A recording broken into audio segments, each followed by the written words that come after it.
Hola amigos, ¿bien o no? Saludos desde Medellín. Hoy quiero compartir un poquito de este libro um, que ustedes pueden notar es en español. Es porque yo quiero demostrar cómo yo practico mi español para explicarte o para demostrar a ustedes cómo usted puede practicar su inglés. Por eso, para leer en voz alto y también después buscar para un resumen con las cosas o las palabras que usted está leyendo. Listo. So, this evening I'm going to read a little bit of the new book I got from the library. So thanks again to Alejandra and my friends there at the Con Farmer and Cristo Rey. It's a really good book. Ha-Joon Chang's Economy for 99% of the population, or economics for 99% of the population. So I'm going to show you with this how I practice Spanish, or one of the things I do to help me practice Spanish, which is reading aloud and then quickly doing a summary of what I've read back into English. Now remember, this is not a translation. Es la cosa más importante. No es para traducir cada palabra. No. Es para leer un poquito, un parágrafo, un página o algo, y después muy rápidamente pensar cómo es el sentir de este texto que yo leo en voz alta. Listo. So yo voy a demostrar. So I'm going to show you, and hopefully this becomes clear. All right, so here we go. So, economía para el 99% de la población. So this is por un parágrafo con página número 19. Si la economía no posee una única respuesta correcta para sus interrogantes, entonces no podemos dejarla exclusivamente en manos de los expertos. Eso equivale a decir que todo ciudadano responsable necesita aprender un poco de economía. Pero con esto no pretendo insinuar que deba abrir un manual voluminoso y incorporar un punto de vista económico en particular. Lo que en realidad necesita es aprender economía para poder reconocer los diferentes tipos de argumentos económicos y desarrollar la facultad crítica de juzgar cuál de ellos tiene más sentido en una circunstancia económica dada y en función de una serie de valores morales y metas políticas. Nótese que no he dicho cuál de ellos es correcto.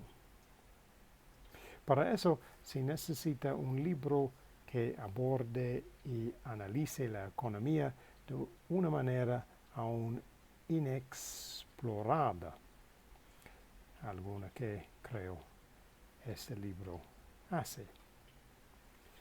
Okay, so that's my slightly wobbly Spanish reading of that particular paragraph there.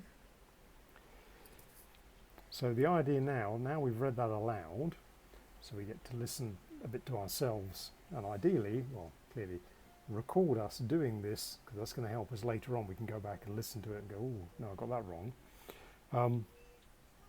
We can go back and look at which of these words were a little bit more difficult to say, and maybe why. But the principal thing now is to very quickly summarize what we just read. So in this case, we're talking, he's talking about whether economics generally doesn't have a single correct answer for the people that are investigating or looking at it. And for this reason, because there isn't one single truth, it's not reasonable for us to leave economics just in the, as he put it, in the hands of experts. So the author's arguing here that this is basically the responsibility of responsible citizens should know something about economics, not so they can quote it back on a particular theory in detail, but so that they're able to make reasonable judgments and understand different types of economic arguments, so that they have a better understanding of, as he's put it, moral values and political goals.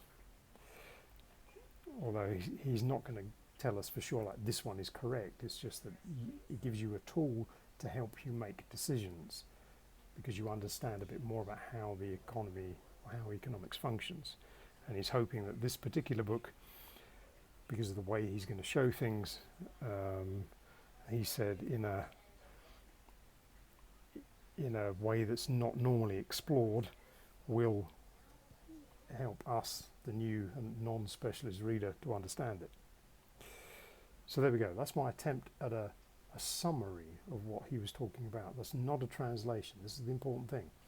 So the idea is to try and relax while you're reading and get a sense, para tomar un sentir de cuál es el tema central o el argumento central con el texto. So that's the thing to try. So pick yourself a good book on a topic you're vaguely interested in. It could be a new topic. This is a new topic for me, but I thought, no, interesting. I'm going to try this one. Something I don't know much about. Pick something different. Clearly, these type of books, so ones that are more like instructional books, ones that are trying to show you something or teach you something, might be a bit easier for this type of technique than perhaps a novel, because that's a whole different type of language. This is more like instructional. It's going to show you how things work. But it's an interesting thing to try. I did this a while ago, another part of last year, on a different book. I'll share the link to it in the description, about strategic thinking and strategy, business strategy. So I'm going to have a go as I read through this one. Similar thing, reading aloud. I can be more critical, then I can go back and look at it and go, okay, that word was difficult. But again, the idea of summarizing is to see whether you can get a gist of what the book's about. I think you'd be surprised, because often, although you might not be able to translate the text word for word, if you read through like the whole page or a couple of pages, usually you can get a pretty good idea of what we're talking about. This is rather the same as when we're in a conversation with other people, perhaps on a topic that's not our special topic, but we should be able to follow along at least about what we're generally talking about here. Or maybe we would stop occasionally to ask a question just to clarify, what do you mean by that particular phrase you just said?